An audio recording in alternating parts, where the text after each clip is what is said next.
एक महला सफाई कमेटियां दी स्कीम लिया के इत्थे जिहड़े आ सफाई कर्मचारी उन्होंने भर्ती किया गया सी। पहला 1000 की सैलरी सी, फिर 1200 हुई, फिर 2880 हुई।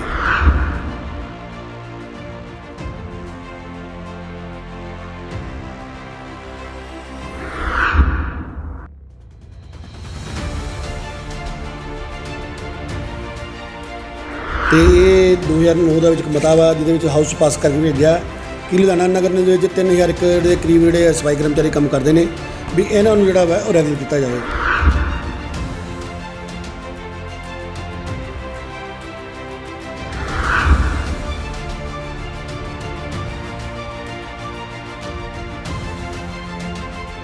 पहला तो ये भी ये कुछ सानू ये कहते भी ये साढ़े को पोस्टां बंदे ज़्यादा ने, कर्मचारी पोस्टां घट ने।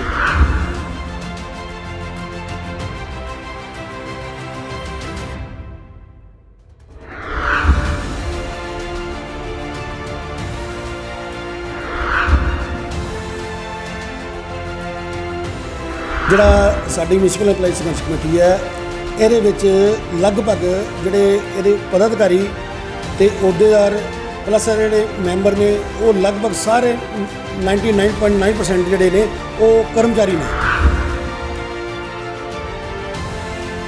ਦੂਜੇ ਪਾਸੇ ਜੇ ਆਪਾਂ ਦੇਖਦੇ ਹਾਂ ਉਹਦੇ ਵਿੱਚ ਕੋਈ ਵੀ ਬੰਦਾ ਜਿਹੜਾ ਵਾ ਉਹ ਸਾਰੇ ਅਲੱਗ-ਅਲੱਗ ਪਾਰਟੀਆਂ ਦੇ ਰਾਜਨੀਤਿਕ ਆਗੂ ਨੇ। ਉਸ ਵੇਲੇ ਦੂਜੀ ਸਰਕਾਰ ਜਦੋਂ ਆਈ ਹੈ ਕਾਂਗਰਸੀ ਉਹਦੇ ਵਿੱਚੋਂ ਰਹਿ ਕੇ ਉਦੋਂ ਕਿਉਂ ਨਹੀਂ ਕਰਵਾ ਪਾਏ। ਇਹ ਹੁਣ ਜਦੋਂ ਲੋਕ ਵਿਹਲੇ ਹੋ ਗਏ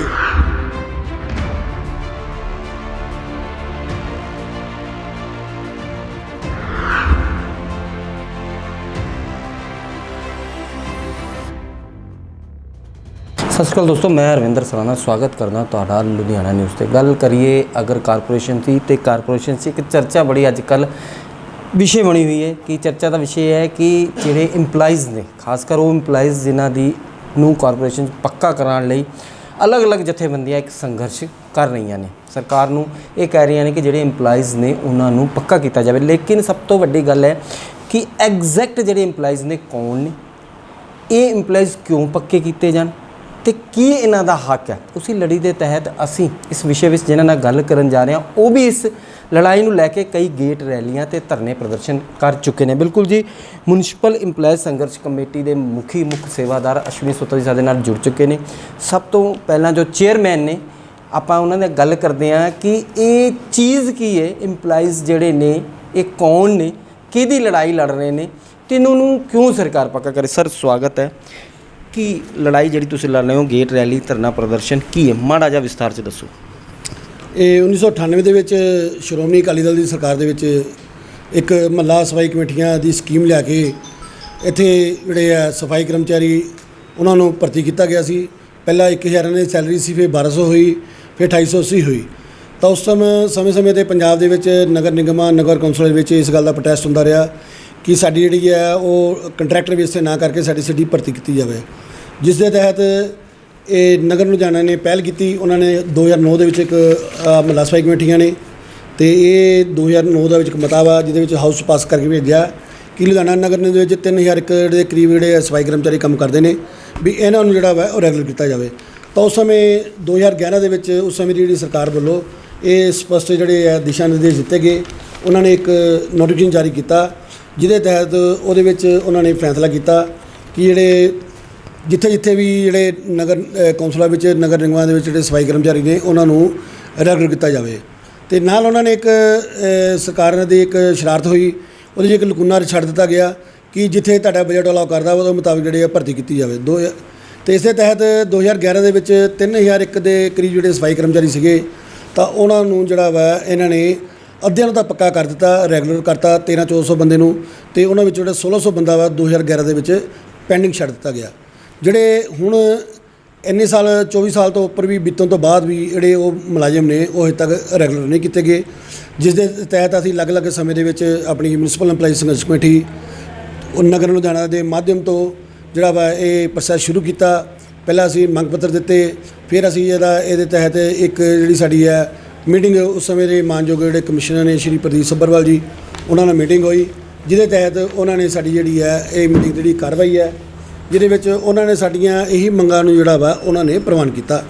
ਪ੍ਰਵਾਨ ਕਰਨ ਤੋਂ ਬਾਅਦ ਇਹ ਸਾਨੂੰ ਜਿਹੜੀ ਮੀਟਿੰਗ ਦੀ ਜਿਹੜੀ ਪ੍ਰੋਸੀਡਿੰਗ ਹੈ ਉਹ 26 ਮਈ ਨੂੰ ਸਾਨੂੰ ਮਿਲੀ। 8 ਅਪ੍ਰੈਲ ਦੀ ਜਿਹੜੀ ਮੀਟਿੰਗ ਸੀਗੀ ਉਹਦੀ ਜਿਹੜੀ ਪ੍ਰੋਸੀਡਿੰਗ ਹੈ ਸਾਨੂੰ 26 ਮਈ ਨੂੰ ਮਿਲੀ।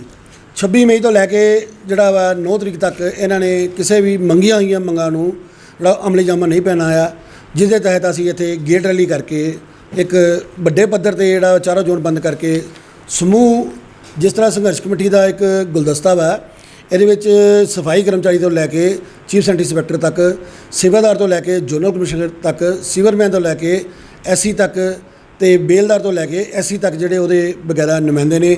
ਸਾਡੇ ਲਈ ਤਾਂ ਇੱਕ ਬਹੁਤ ਵੱਡੀ ਜਿਹੜੀ ਖੁਸ਼ੀ ਦੀ ਗੱਲ ਹੈ ਕਿ ਇੱਥੇ ਸਾਡੇ ਇਸ ਸੰਘਰਸ਼ ਕਮੇਟੀ ਦੇ ਵਿੱਚ ਨਾ ਕੋਈ ਜਾਤ ਪਾਤ ਹੈ ਤੇ ਨਾ ਹੀ ਕਿਸੇ ਤਰੀਕੇ ਦੇ ਕੋਈ ਜਿਹੜੀ ਹੈ ਬ੍ਰਾਂਚ ਵਾਈਜ਼ ਕੋਈ ਫਰਕ ਹੈਗਾ ਵਾ। ਅਸੀਂ ਸਾਰਾ ਸਮੁੱਚਾ ਸਾਂਝਾ ਪਰਿਵਾਰ ਹੈ। ਤੇ ਜਦੋਂ ਅਸੀਂ ਇਸ ਚੀਜ਼ ਨੂੰ ਲੈ ਕੇ 9 ਤਰੀਕ ਨੂੰ ਜਿਹੜਾ ਵਾ ਉਹ ਦੁਆਰਾ ਕਮਿਸ਼ਨਰ ਸਾਹਿਬ ਨੂੰ ਕੋਈ ਮੰਗ ਪੱਤਰ ਨਹੀਂ ਦਿੱਤਾ, ਸਿਰਫ ਉਹਨਾਂ ਨੂੰ ਦੱਸਿਆ ਕਿ ਜਿਹੜੀ ਤੁਸੀਂ 26 ਤਰੀਕ ਨੂੰ ਸਾਨੂੰ ਕਾਰਵਾਈ ਰਿਪੋਰਟ ਦਿੱਤੀ ਹੈ, ਜਿਹਦੇ ਵਿੱਚ ਤੁਸੀਂ ਲਿਖਤ ਤੌਰ ਦੇ ਵਿੱਚ ਜਿਹੜੀਆਂ ਸਾਡੀਆਂ ਮੰਗਾਂ ਨੂੰ ਤੁਸੀਂ ਮੰਨ ਚੁੱਕੇ ਹੋ, ਉਹਨੂੰ ਲਾਗੂ ਕਿਉਂ ਨਹੀਂ ਕੀਤਾ ਜਾ ਰਿਹਾ। ਸਰ ਮੈਂ ਇਸ ਲਈ ਕੱਟਣਾ ਚਾਹੁੰਦਾ 98 ਤੋਂ ਲੈ ਕੇ 2022 ਸਿਆਸੀਕਰਨ ਤੇ ਨਹੀਂ ਹੋ ਰਿਹਾ। ਇੰਨਾ ਲੰਬਾ ਟਾਈਮ ਹੋ ਗਿਆ, ਤੁਹਾਡੀ ਸੰਘਰਸ਼ ਜਿਹੜਾ ਹੈ ਉਹ ਰੈਗੂਲਰ ਚੱਲ ਰਿਹਾ, ਲੇਕਿਨ ਹਜੇ ਤੱਕ ਪੱਕੇ ਨਹੀਂ ਹੋਏ ਮੁਲਾਜ਼ਮ। ਇਹਦੇ 'ਚ ਸਿਆਸੀਕਰਨ ਤਾਂ ਨਹੀਂ ਲੱਗ ਰਿਹਾ ਜ਼ਿਆਦਾ ਹੋ ਰਿਹਾ, ਮੰਗ ਘੱਟ ਲੱਗ ਰਹੀ ਹੈ। ਪਹਿਲਾਂ ਤਾਂ ਇਹਦੇ ਵਿੱਚ ਇਹ ਸੀਗਾ ਵੀ ਇਹ ਕੁਛ ਸਾਨੂੰ ਇਹ ਕਹਿੰਦੇ ਸੀ ਵੀ ਇਹਦੇ ਵਿੱਚ ਸਾਡੇ ਕੋਲ ਜਿਹੜੀਆਂ ਪੋਸਟਾਂ ਬੰਦੇ ਜ਼ਿਆਦਾ ਨੇ, ਕਰਮਚਾਰੀ ਪੋਸਟਾਂ ਘੱਟ ਨੇ। ਪਰ ਪਿਛਲੇ ਦਿਨੀ ਜਦੋਂ ਸਰਕਾਰ ਵੇਲੇ ਇਹਨਾਂ ਨੇ 21/12/21 ਨੂੰ ਜਿਹੜਾ ਇੱਕ ਨੋਟੀਫਿਕੇਸ਼ਨ ਜਾਰੀ ਕਰਤਾ, ਜਿਹਦੇ ਵਿੱਚ ਸਾਡੀਆਂ ਇਹਨਾਂ ਨੇ 751 ਸੀਵਰਮੈਨਾਂ ਦੀਆਂ ਤੇ 1632 ਜਿਹੜੀਆਂ ਅਸਾਮੀਆਂ ਨੇ ਉਹ ਇਹਨਾਂ ਨੇ ਸਫਾਈ ਸੇਵਕਾਂ ਨੇ ਦਿੱਤੀਆਂ, ਜਿਸ ਨਾਲ ਉਹ ਵੀ ਜਿਹੜਾ ਵਾ ਬਹਾਨਾ ਉਹ ਨਹੀਂ ਚੱਲ ਸਕਦਾ ਸੀਗਾ। ਤੇ ਜਿਹੜਾ ਹੁਣ 1 ਤਰੀਕ ਨੂੰ ਸਾਡੀ ਜਿਹੜੀ ਮੀਟਿੰਗ ਹੋਈ ਹੈ ਉਹਦੇ ਵਿੱਚ ਇਹਨਾਂ ਨੇ ਸਿਧਾਂਤਕ ਤੌਰ 'ਤੇ ਇਸ ਗੱਲ ਨੂੰ ਮੰਨਿਆ ਕਿ ਸਾਨੂੰ ਚਾਹੀਦਾ ਸੀਗਾ ਕਿ ਉਸੇ ਟਾਈਮ ਹੀ ਜਦੋਂ ਇਹ ਮੇਨ ਹੁਣ ਅੜਿੱਕਾ ਲਾਉਂਦੇ ਨੇ ਕਿ ਜਿਹੜਾ ਚਿੱਠੀ ਆਈ ਸੀਗੀ ਜਿਹਦੇ ਵਿੱਚ ਪੱਕੇ ਕਰਨ ਦੀ ਗੱਲ ਸੀ ਵੀ 18/6/2021 ਨੂੰ ਡੈਡ ਡੇਟ ਮੰਨ ਕੇ ਇਹਨਾਂ ਨੇ ਸਾਰੇ ਰੈਗੂਲਰ ਕਰਨੇ ਸੀਗੇ। ਪਰ ਉਹ ਚਿੱਠੀ ਦੇ ਵਿੱਚ ਇਹਨਾਂ ਨੇ ਉਸ ਚਿੱਠੀ ਦੇ ਤਹਿਤ ਇਹਨਾਂ ਨੇ 10-15 ਬੰਦਿਆਂ ਨੂੰ ਨਿਯੁਕਤੀ ਪੱਤਰ ਰੈਗੂਲਰ ਦੇ ਦਿੱਤੇ ਤੇ ਬਾਅਦ ਵਿੱਚੋਂ 8 ਬ੍ਰਾਂਚ ਵੱਲੋਂ ਇਸ ਗੱਲ ਦਾ ਇਤਰਾਜ਼ ਲਗਾਇਆ ਗਿਆ ਕਿ ਇਹ ਸ਼ਬਦ ਜਿਹੜਾ ਵਾ ਚਿੱਠੀ ਦੇ ਵਿੱਚ ਡੀਸੀ ਰੇਟ ਨਹੀਂ ਹੈ, ਇਹਦੇ ਵਿੱਚ ਕੰਟਰੈਕਟ ਸ਼ਬਦ ਹੈ। ਤਾਂ ਇਹ ਜਿਹੜਾ ਉਸੇ ਟਾਈਮ ਹੀ ਚਾਹੀਦਾ ਸੀ, ਉਸ ਸਮੇਂ ਵੀ ਇਹ ਸਰਕਾਰ ਤੋਂ ਜਿਹੜੀ ਇਹਦਾ ਸਪਸ਼ਟੀਕਰਨ ਲੈਂਦੇ, ਪਰ ਉਹ ਸਪਸ਼ਟੀਕਰਨ ਨਹੀਂ ਲਿੱਤਾ ਗਿਆ। ਤੇ ਉਸ ਟਾਈਮ ਇਲੈਕਸ਼ਨ ਹੋਣ ਕਰਕੇ ਇਹਨਾਂ ਨੇ ਸਾਨੂੰ ਸਾਰਿਆਂ ਨੂੰ ਕਹਿਤਾ ਕਿ ਸਾਰੇ ਰੈਗੂਲਰ ਹੋਣਗੇ ਤੇ ਉਹਦੇ ਤਹਿਤ ਹੁਣ ਜਿਹੜਾ ਇਹ ਦਿੱਕਤ ਕ੍ਰੀਏਟ ਕਰ ਰਹੇ ਨੇ। ਤੇ ਅਸੀਂ ਇਹਨਾਂ ਨੂੰ ਇਹ ਗੱਲ ਕਹੀ ਜੇ ਤੁਸੀਂ ਚਿੱਠੀ ਨੂੰ ਹੀ ਲਾਗੂ ਕਰ ਦਿਓ ਤੇ ਅਸੀਂ ਜੇ ਤੁਸੀਂ ਕੰਟਰੈਕਟ ਦੀ ਗੱਲ ਕਰਦੇ ਹੋ ਤੇ ਇਹ ਜਿਹੜਾ 1998 ਵਾਲਾ ਮਹੱਲਾ ਸਫਾਈ ਕਮੇਟੀਆਂ ਨੇ ਇਹ ਉਹੀ ਲੋਕ ਨੇ, ਉਹਦੀ ਲਗਾਤਾਰਤਾ ਦੇ ਵਿੱਚ ਇਹਨੂੰ ਕੰਟਰੈਕਟ ਵੀ ਮੰਨਿਆ ਜਾ ਸਕਦਾ। ਮੈਂ ਇਹ ਕਹਿਣਾ ਚਾਹੁੰਦਾ ਹਾਂ ਕਿ ਹੋਰ ਵੀ ਸੰਘਰਸ਼ ਕਮੇਟੀਆਂ ਇਹਨਾਂ EMPLOYEES ਲਈ ਸੰਘਰਸ਼ ਕਰ ਰਹੀਆਂ ਨੇ। ਉਹੀ ਕਹਿ ਰਹੇ ਹਾਂ ਇਸ ਅੰਦੋਲਨ ਨੂੰ ਦੇਖ ਕੇ ਸਿਆਸੀਕਰਨ ਜ਼ਿਆਦਾ ਲੱਗ ਰਿਹਾ, ਉਹ ਆਪਣੀ ਰਾਜਨੀਤੀ ਚਮਕਾ ਰਹੇ ਨੇ, ਤੁਸੀਂ ਆਪਣੇ ਵੱਲੋਂ ਕਰ ਰਹੇ ਹੋ। ਹੁਣ ਆਉਣ ਵਾਲੇ ਟਾਈਮ 'ਚ ਅੱਜ ਵੀ ਉਹਨਾਂ ਨੇ ਕੁਝ ਧਰਨਾ ਦਿੱਤਾ ਤੇ ਕੱਲ੍ਹ ਵੀ ਸ਼ਾਇਦ ਹੜਤਾਲ ਤੇ ਆ, ਜੋ ਅਜੇ ਪੂਰੀ ਸੂਚਨਾ ਨਹੀਂ ਕਿ ਉਹ ਬੈਠਣ ਲੱਗੇ ਨੇ। ਸਿਆਸੀਕਰਨ ਮੈਂ ਕਹਿਣਾ ਇਸ ਚੀਜ਼ ਦਾ ਜ਼ਿਆਦਾ ਹੋ ਰਿਹਾ, ਜਿਹੜੇ ਮੁਲਾਜ਼ਮ ਨੇ ਵਿਚਾਰੇ ਉਹ ਵਿੱਚ ਫਸ ਰਹੇ ਨੇ। ਸਰਾਣਾ ਜੀ, ਜਿਹੜਾ ਸਾਡੀ ਮਿਊਨਿਸਪਲ EMPLOYEES ਸੰਘਰਸ਼ ਕਮੇਟੀ ਹੈ ਇਹਦੇ ਵਿੱਚ ਲਗਭਗ ਜਿਹੜੇ ਇਹਦੇ ਪਦਾਧਿਕਾਰੀ ਤੇ ਅਹੁਦੇਦਾਰ ਪਲੱਸ ਜਿਹੜੇ ਮੈਂਬਰ ਨੇ ਉਹ ਲਗਭਗ ਸਾਰੇ 99.9% ਜਿਹੜੇ ਨੇ ਉਹ ਕਰਮਚਾਰੀ ਨੇ। ਤੇ ਇਸ ਕਰਕੇ ਕਰਮਚਾਰੀ ਜਿਹੜੇ ਹੁੰਦੇ ਨੇ ਜਾਂ ਅਧਿਕਾਰੀ ਹੁੰਦੇ ਨੇ, ਕਰਮਚਾਰੀ ਅਧਿਕਾਰੀ, ਉਹਨਾਂ ਨੂੰ ਇੱਕ ਦੂਜੇ ਦੀ ਦੁੱਖ ਤਕਲੀਫ ਦਾ ਪਤਾ ਹੁੰਦਾ। ਸਾਡਾ ਇੱਕ ਜਿਹੜਾ ਵਾ ਇੱਕ ਦਾਇਰਾ ਵਾ, ਅਸੀਂ ਉਸ ਦਾਇਰੇ 'ਚ ਰਹਿ ਕੇ ਲੜਾਈ ਲੜਦੇ ਹਾਂ ਤੇ ਇੱਕ ਲੜੇ ਆ। ਜੇ ਕੋਈ ਸਰਕਾਰ ਮਤਲਬ ਕਿ ਜਿਹਨੂੰ ਆਪਾਂ ਕਹਿ ਦਈਏ ਵੀ ਹਰ ਇੱਕ ਨੂੰ ਭਾਰਤ ਦੇਸ਼ ਆਜ਼ਾਦ ਆ, ਹਰ ਇੱਕ ਨੂੰ ਅਧਿਕਾਰ ਹੈ ਆਪਣੀ ਲੜਾਈ ਲੜਨ ਦਾ, ਪਰ ਹਰ ਵਿਭਾਗਾਂ ਦੀ ਆਪਣੀ ਆਪਣੀ ਜਿਹੜੀ ਹੈ ਉਹ ਯੂਨੀਅਨਾਂ ਹੁੰਦੀਆਂ ਨੇ। ਪਰ ਮੈਨੂੰ ਨਹੀਂ ਸਮਝ ਲੱਗਦਾ ਆ ਕਿ ਜਿਹੜਾ ਇੱਕ ਸਾਡੀ ਰੀਸ ਦੇ ਵਿੱਚ ਸੰਘਰਸ਼ ਕਮੇਟੀ ਨਾਂ ਦੇ ਕੇ ਜਿਹੜੀ ਬਣਾਈ ਗਈ ਹੈ ਉਹਨਾਂ ਵਿੱਚ ਜਿਹੜੇ ਇਹਨਾਂ ਦੇ ਮੁਖੀ ਨੇ ਉਹ ਕੋਈ ਕਿਤੇ ਕੋਈ ਮੁਲਾਜ਼ਮ ਹੋਊਗਾ। ਨਹੀਂ, ਇੱਕ ਮੰਚ ਕਿਉਂ ਨਹੀਂ ਹੋ ਸਕਦਾ? ਜਦ ਇੱਕ EMPLOYEES ਲਈ ਉਸੇ EMPLOYEES ਲਈ ਤੁਸੀਂ ਲੜ ਰਹੇ ਹੋ, ਉਸੇ EMPLOYEES ਲਈ ਉਹ ਲੜ ਰਹੇ ਨੇ, ਆਪਾਂ ਇੱਕ ਮੰਚ ਕਿਉਂ ਨਹੀਂ ਤਿਆਰ ਕਰ ਲਈਏ? ਤਾਕਤ ਵੀ ਵਧੂਗੀ ਤੇ ਹੋ ਸਕਦਾ ਆਵਾਜ਼ ਹੋਰ ਬੁਲੰਦ ਹੋ ਜਾਵੇ। ਉਹਦੇ ਵਿੱਚ ਦਿੱਕਤ ਇਹ ਹੈ ਕਿ ਅਸੀਂ ਮੁਲਾਜ਼ਮ ਹੁੰਦੇ ਹੋਏ ਅਸੀਂ ਆਪਣੇ ਦਾਇਰੇ ਵਿੱਚ ਰਹਿ ਕੇ ਬੋਲ ਸਕਦੇ ਹਾਂ ਤੇ ਉਸ ਚੀਜ਼ਾਂ ਨੂੰ ਅਸੀਂ ਲਾਗੂ ਕਰਾਉਣ ਲਈ ਪ੍ਰਯਾਸਰਤ ਵੀ ਹੈ ਤੇ ਸਾਨੂੰ ਆਸ ਵੀ ਹੈ ਕਿ ਸਾਡੀ ਲਾਸਟ ਮੀਟਿੰਗ ਹੋਈ ਹੈ ਉਹਦੇ ਵਿੱਚ ਸਾਨੂੰ ਜਿਹੜਾ ਵਾ ਇਹਦਾ ਰਿਜ਼ਲਟ ਜਿਹੜਾ ਵਾ ਆਉਣ ਵਾਲੇ ਟਾਈਮ 'ਚ ਮਿਲੂਗਾ। ਦੂਜੇ ਪਾਸੇ ਜੇ ਆਪਾਂ ਦੇਖਦੇ ਹਾਂ ਉਹਦੇ ਵਿੱਚ ਕੋਈ ਵੀ ਬੰਦਾ ਜਿਹੜਾ ਵਾ ਉਹ ਸਾਰੇ ਅਲੱਗ-ਅਲੱਗ ਪਾਰਟੀਆਂ ਦੇ ਰਾਜਨੀਤਿਕ ਆਗੂ ਨੇ ਤੇ ਜਦੋਂ ਇੱਕ ਆਗੂ ਦੇ 10 ਸਾਲ ਸਰਕਾਰ ਦੇ ਚੇਅਰਮੈਨ ਰਹੇ ਹੈ, ਜੇ ਉਸ ਟਾਈਮ ਆਪਣੀ ਸਰਕਾਰ 'ਚ ਨਹੀਂ ਕਰਵਾ ਸਕੇ ਹੁਣ ਕੀ ਕਰਾ ਲੈਣਗੇ? ਉਸ ਵੇਲੇ ਦੂਜੀ ਸਰਕਾਰ ਜਦੋਂ ਆਈ ਹੈ ਕਾਂਗਰਸ ਦੀ, ਉਹਦੇ ਵਿੱਚੋਂ ਰਹਿ ਕੇ ਉਦੋਂ ਕਿਉਂ ਨਹੀਂ ਕਰਵਾ ਪਾਏ? ਇਹ ਹੁਣ ਜਦੋਂ ਲੋਕ ਵਿਹਲੇ ਹੋ ਗਏ, ਆਪਣੀਆਂ ਪੋਲੀਟੀਕਲ ਪਾਰਟੀਆਂ ਤੋਂ ਵਿਹਲੇ ਹੋ ਗਏ, ਇਹ ਇਹਨਾਂ ਨੇ ਸਿਰਫ ਆਪਣੇ ਆਪ ਨੂੰ ਜਿਹੜਾ ਵਾ ਉਹ ਮਤਲਬ ਕਿ ਅਪਲਿਫਟ ਕਰਨ ਲਈ ਵੀ ਹੁਣ ਸਰਕਾਰ ਆਮ ਆਦਮੀ ਪਾਰਟੀ ਦੀ ਹੈ ਵੀ ਕਿਉਂ ਨਾ ਇੱਕ ਇਸ਼ੂ ਲੈ ਲਿੱਤਾ ਜਾਵੇ ਜਿਸ ਨਾਲ ਸਰਕਾਰਾਂ ਨਾਲ ਧਿਆਨ ਦੇਣ, ਕੱਲ੍ਹ ਨੂੰ ਸਰਕਾਰਾਂ ਇਹਨਾਂ ਨੂੰ ਬੁਲਾਉਣ ਅਤੇ ਇਹ ਇਸ ਤਰ੍ਹਾਂ ਦਾ ਇਹ ਜਿਹੜਾ ਕੰਮ ਕਰਕੇ ਸਾਡੇ ਮੁਲਾਜ਼ਮਾਂ ਵਿੱਚ ਵੀ ਦੋ ਚਿੱਤੀ ਪੈਦਾ ਕਰ ਰਹੇ ਨੇ ਅਤੇ ਸ਼ਹਿਰ ਦਾ ਜਿਹੜਾ ਮਾਹੌਲ ਕਰਨ ਦੀ ਵੀ ਖਰਾਬ ਕਰਨ ਦੀ ਕੋਸ਼ਿਸ਼ ਕਰ ਰਹੇ ਨੇ। ਅਸ਼ਵਨੀ ਜੀ, ਤੁਹਾਡੇ ਵੀ ਅਕਾਲੀ ਜੀ ਨਾਲ ਬਹੁਤ ਅੱਛੇ ਸੰਬੰਧ ਰਹੇ ਨੇ। ਸੁਖਬੀਰ ਬਾਦਲ ਦਾ ਤੁਸੀਂ ਗੁਰੂ ਨਾਨਕ ਭਵਨ 'ਚ ਸਵਾਗਤ ਕੀਤਾ ਹੈ, ਇੱਕ ਤੁਸੀਂ ਉਹ ਦਿਖਾਇਆ ਸੀ। ਉਸ ਟਾਈਮ ਤੁਸੀਂ ਅਗਰ ਮਾੜੇ ਜਿਹਾ ਹੋਰ ਵਿਸਥਾਰ ਨਾਲ ਉਹਨਾਂ ਨਾਲ ਗੱਲ ਕਰ ਲੈਂਦੇ ਤਾਂ ਸ਼ਾਇਦ ਕੁਝ ਹੋ ਸਕਦਾ ਸੀ ਕਿ ਨਹੀਂ? ਜਦੋਂ ਅਸੀਂ ਯੂਨੀਅਨ ਤੌਰ 'ਤੇ ਜਾਂ ਸਾਡੀ ਜਿਹੜੀ NGO ਦੇ ਤੌਰ 'ਤੇ ਕੋਈ ਕੰਮ ਕਰਦੇ ਸੀਗੇ ਅਤੇ ਸਾਡੀ ਹਮੇਸ਼ਾ ਜਿਹੜੀਆਂ ਮੁਲਾਜ਼ਮਾਂ ਦੀਆਂ ਪ੍ਰਤੀ ਜਿਹੜੀਆਂ ਮੰਗਾਂ ਹੁੰਦੀਆਂ ਸੀਗੀਆਂ ਉਹ ਹੁੰਦੀਆਂ ਸੀ ਅਤੇ ਉਹਨੂੰ ਲਾਗੂ ਵੀ ਕਰਾਇਆ। ਜਿਹੜਾ 1998 ਦੇ ਵਿੱਚ ਜਿਹੜੇ ਮਹੱਲਾ ਕਮੇਟੀ ਦੇ ਜਿਹੜਾ A to Z ਦਾ ਜਿਹੜਾ ਆਇਆ ਸੀਗਾ ਉਹਦਾ ਵਿਰੋਧ ਅਸੀਂ ਹੀ ਕੀਤਾ ਸੀ। ਚੰਡੀਗੜ੍ਹ ਜਦੋਂ ਮੀਟਿੰਗ ਹੋਈ ਸੀ ਅਤੇ ਅਸੀਂ ਉਸ ਟਾਈਮ ਵਿਰੋਧ ਕਰਕੇ ਇਹਨਾਂ ਨੇ ਜਿਹੜਾ A to Z ਨੂੰ ਡੋਰ ਟੂ ਡੋਰ ਦਾ ਰੌਲਾ ਸੀ ਅਤੇ ਪਲੱਸ ਜਿਹੜਾ ਇਹਨਾਂ ਨੂੰ ਬਾਕੀ ਬੰਦਿਆਂ ਨੂੰ ਜਿਹੜੇ ਕਹਿੰਦੇ ਸੀ ਅਸੀਂ ਅੱਧੇ ਕਰਨੇ ਅੱਧੇ ਨਹੀਂ ਕਰਨੇ, ਅਤੇ ਉਸ ਟਾਈਮ ਅਸੀਂ ਹੀ ਜਿਹੜਾ ਵਾ ਆਪਣਾ ਰੋਲ ਪਲੇ ਕਰਕੇ ਇਹਨਾਂ ਨੂੰ ਬਾਕੀਆਂ ਨੂੰ ਡੀਸੀਟ ਘੋਸ਼ਿਤ ਕਰਵਾਇਆ ਸੀ। ਨਵੀਂ ਸਰਕਾਰ ਨਾਲ ਕੋਈ ਤਾਲਮੇਲ ਹੋਇਆ? ਜਿਹੜੇ MLA ਲੁਧਿਆਣਾ ਤੋਂ ਜਿੱਤ ਕੇ ਗਏ ਨੇ ਉਹਨਾਂ ਨਾਲ ਕੋਈ ਤਾਲਮੇਲ ਬਣਿਆ ਇਸ ਚੀਜ਼ ਨੂੰ ਲੈ ਕੇ ਕਿ ਸਰਕਾਰ ਤੱਕ ਤੁਹਾਡੀ ਅਪਰੋਚ ਹੋਵੇ, ਉਹ ਪਹੁੰਚ ਕਰਨ, ਕਿਉਂਕਿ ਤੁਹਾਡੀ ਆਵਾਜ਼ ਅੱਗੇ ਜਾ ਕੇ ਕਾਉਂਸਲਰ ਤੋਂ MLA ਫਿਰ ਸਰਕਾਰ?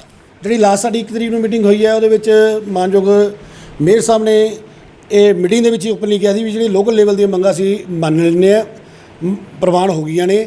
ਜਿਹੜੀਆਂ ਸਰਕਾਰ ਲੈਵਲ ਦੀਆਂ ਮੰਗਾਂ ਨੇ ਉਹ ਅਸੀਂ ਸਰਕਾਰ ਨੂੰ ਭੇਜ ਦਿੰਦੇ ਆ ਅਤੇ ਤੁਸੀਂ ਜਿਹੜੇ ਸਾਡੇ ਲੋਕਲ ਜਿਹੜੇ MLA ਸਾਹਿਬਾਨ ਜਿੱਤੇ ਨੇ ਵੀ ਉਹਨਾਂ ਨੂੰ ਮਿਲੋ। ਅਸੀਂ ਅਤੇ ਸਰਦਾਰ ਜਗਦੇਵ ਸਿੰਘ ਸਿੱਖੋਂ ਅਸੀਂ 2-3 ਦਿਨ ਤੋਂ ਲਗਾਤਾਰ ਸਾਰੇ MLA ਸਾਹਿਬਾਨ ਨਾਲ ਜਿਹੜਾ ਸੰਪਰਕ ਕਰ ਲਿਆ ਵਾ ਅਤੇ ਜਲਦ ਹੀ ਸਾਡੀ ਜਿਹੜੀ MLA ਸਾਹਿਬਾਨ ਜਿਹੜੀ ਹੈ ਉਹ ਸਰਕਟ ਹਾਊਸ ਮੀਟਿੰਗ ਬੁਲਾਉਣਗੇ ਅਤੇ ਜਿਹੜੀਆਂ ਸਰਕਾਰ ਪੱਧਰ ਦੀਆਂ ਮੰਗਾਂ ਨੇ ਅਸੀਂ ਉਹਨਾਂ ਮੂਹਰੇ ਰੱਖਾਂਗੇ ਕਿ ਸਾਨੂੰ ਜਿਹੜਾ ਪ੍ਰਵਾਨ ਕਰਾ ਕੇ ਦੇਣ ਤਾਂ ਜਿਹੜੇ ਮੁਲਾਜ਼ਮ ਨੇ ਉਹ ਵਧੀਆ ਅੱਛੇ ਢੰਗ ਨਾਲ ਆਪਣਾ ਰੋਟੀ ਰੋਜੀ ਕਮਾ ਸਕਣ ਅਤੇ ਜਿਹੜੀ ਸਮਾਜ ਦੀ ਸੇਵਾ ਕਰ ਸਕਣ। ਮਿਹਰਬਾਨੀ ਜੀ। ਕਿਤੇ ਨਾ ਕਿਤੇ ਇਸ ਚੀਜ਼ ਨੂੰ ਲੈ ਕੇ ਲੜਾਈ ਜ਼ਰੂਰ ਲੜੀ ਜਾ ਰਹੀ ਹੈ। ਹੁਣ ਲੜਾਈ ਕਿੱਥੇ ਤੱਕ ਪਹੁੰਚਦੀ ਹੈ ਇਹ ਲੜਾਈ ਦੇ ਰਿਜ਼ਲਟ ਤੋਂ ਬਾਅਦ ਪਤਾ ਲੱਗੂਗਾ, ਲੇਕਿਨ ਸਾਰੇ ਲੋਕ ਕਹਿ ਰਹੇ ਨੇ ਕਿ ਅਸੀਂ ਆਪਣੇ ਵਿਧੀ ਅਨੁਸਾਰ ਸਰਕਾਰ ਤੱਕ ਅਪਰੋਚ ਕਰ ਰਹੇ ਹਾਂ ਅਤੇ ਕੋਸ਼ਿਸ਼ ਕਰ ਰਹੇ ਹਾਂ ਜਿਹੜੇ 1998 ਦੀ ਮੁਹੱਲਾ ਕਮੇਟੀਆਂ ਦੇ ਵਰਕਰ ਸੀ ਉਹਨਾਂ ਨੂੰ ਪੱਕੇ ਕੀਤਾ ਜਾਵੇ। ਹਾਲਾਂਕਿ 2011 ਵਿੱਚ ਇਹਨਾਂ ਦੇ ਮਤਾਂ ਅਨੁਸਾਰ ਕਿ ਕਿਤੇ ਨਾ ਕਿਤੇ ਸਰਕਾਰ ਨੇ ਇੱਕ ਪ੍ਰਵਾਨਗੀ ਦੇ ਦਿੱਤੀ ਸੀਗੀ ਕਿ ਇਹਨਾਂ ਨੂੰ ਪੱਕੇ ਕੀਤਾ ਜਾਵੇ, ਲੇਕਿਨ ਕੁਝ ਵਜ੍ਹਾ ਨਾਲ ਲੁਧਿਆਣਾ ਦੇ ਕੁਝ ਇੰਪਲਾਈਜ਼ ਪੱਕੇ ਹੋ ਗਏ ਅਤੇ ਕੁਝ ਰਹਿ ਗਏ, ਹੋਰ ਕੁਝ ਵੀ ਸੀਗੇ ਜਿਨ੍ਹਾਂ ਦੀ ਅੱਜ ਜਿਹੜੀ ਮਿਊਨਿਸਪਲ ਇੰਪਲਾਈਜ਼ ਸੰਘਰਸ਼ ਕਮੇਟੀ ਲੜਾਈ ਲੜ ਰਹੀ ਹੈ। ਹਾਲਾਂਕਿ ਦੂਸਰੀ ਕਮੇਟੀਆਂ ਵੀ ਲੜ ਰਹੀਆਂ ਨੇ। ਇਹਦੇ 'ਚ ਸਿਆਸੀਕਰਨ ਨਜ਼ਰ ਆ ਰਿਹਾ ਕਿ ਨਹੀਂ ਆ ਰਿਹਾ ਇਹ ਤੁਸੀਂ ਸੋਚਣਾ, ਤੁਸੀਂ ਦੇਖਣਾ।